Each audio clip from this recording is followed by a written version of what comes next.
The phone screen glowed in the dark, its light slicing through the quiet bedroom like a blade. My thumb froze mid-scroll, my heart lurching as I read the text. Meet me at the usual spot. Don't tell her. Midnight. It wasn't meant for me. The message was from Claire, my wife's assistant, to Ethan, my wife. My pulse thundered in my ears, each beat a hammer against my ribs. I glanced at Lila, asleep beside me, her chest rising and falling with the soft rhythm of trust. The air felt thick, suffocating, as if the room itself knew the secret I'd just uncovered. I should have put the phone down. I should have shaken her awake, demanded answers. But my hands trembled, and doubt crept in like fog. Maybe it was a mistake. A misfire. Claire was her shadow at the office. Always scheduling, always hovering. But the usual spot? Midnight? The words gnawed at me, each syllable a splinter under my skin. I lay back, staring at the ceiling, the fan's slow spin mirroring the churn of my thoughts. Sleep was a lost cause. Morning came too soon, the sunlight harsh through the blinds. Lila stirred, her dark hair spilling over the pillow like ink. "Morning, Nate," she murmured, her voice warm, oblivious. I forced a smile, my lips tight, and mumbled something about coffee. In the kitchen, the hiss of the espresso machine drowned out the questions screaming in my head. I watched her move through our routine, sipping coffee, scrolling emails, her laugh bright as she read a meme aloud. How could she seem so normal? Was I imagining things? The text replayed in my mind, a loop I couldn't pause. At breakfast, I tested the waters. Late night at the office again? I asked, keeping my tone light, my eyes on my plate. She didn't flinch. Yeah, the merger's killing me. Claire's been a lifesaver, staying late to sort files. Her voice was steady, but her fingers tightened around her mug. A flicker of something, guilt? Fear? Or was I projecting? I nodded, my throat dry, and changed the subject. The day stretched ahead, each hour a tightrope I wasn't sure I could walk. By noon, I was unraveling. I called in sick to work, claiming a migraine, and drove to Lila's office downtown. The city buzzed around me, horns blaring, pedestrians weaving, but all I could hear was that text, its words branded into my brain. Her building loomed, all glass and steel, a monument to her ambition. Lila was the youngest VP at her firm, a fact she wore like armor. I parked across the street, my car a shadowed vantage point, and waited. For what, I wasn't sure. Proof? Absolution? Claire emerged first, her red coat a slash of color against the gray sidewalk. Then Lila, her stride confident, her phone pressed to her ear. They climbed into a cab together, and my stomach twisted. I followed, keeping my distance, the city's pulse matching my own.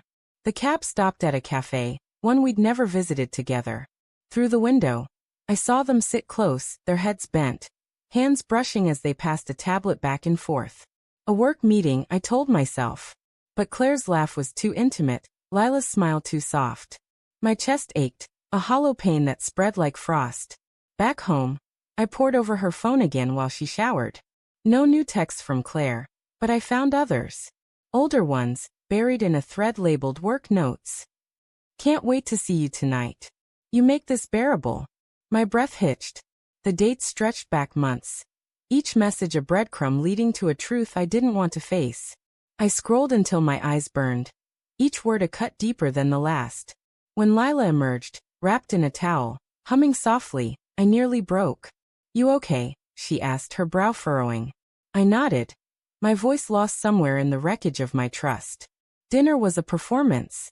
I cooked, her favorite lemon herb chicken, hoping routine would anchor me. We talked about her day, the merger, the usual. But her words felt rehearsed, her glances too quick. You seem off, she said, her fork pausing midair. I shrugged, my smile a lie. Just tired. She reached for my hand, her touch warm, and for a moment, I wanted to believe her. But the texts were a ghost between us, their weight crushing every word. That night, I couldn't wait anymore. I drove to the address I'd found in her calendar, a nondescript bar on the edge of town. The neon sign buzzed, casting a sickly glow over the parking lot.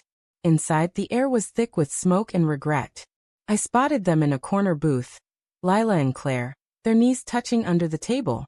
Claire's hand rested on Lila's arm, her fingers lingering. Lila leaned in, whispering something that made Claire laugh, a sound that pierced me. I stood frozen, the world tilting. This wasn't work. This was something else, something I'd been too blind or too afraid to see.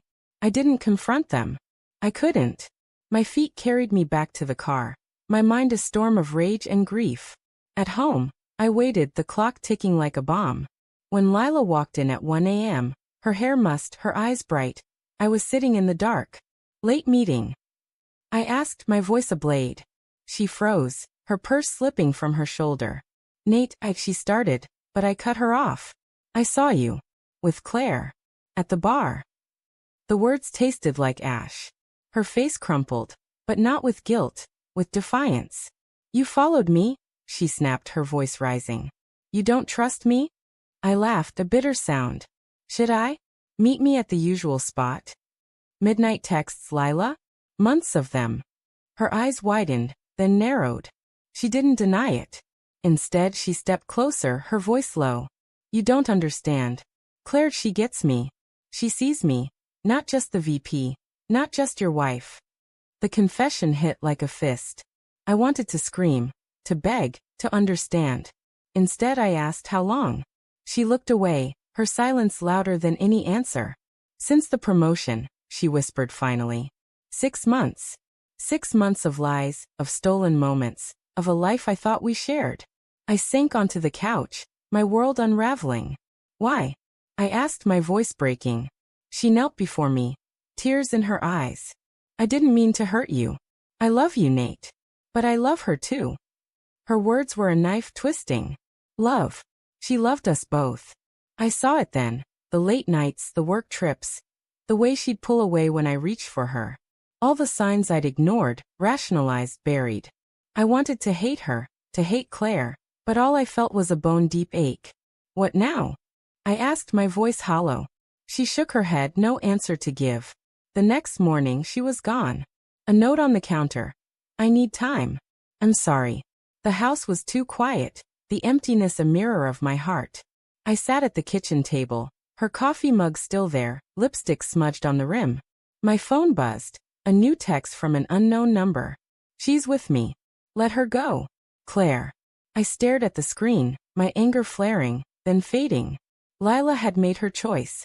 And in the silence, I realized the truth. The betrayal wasn't just hers.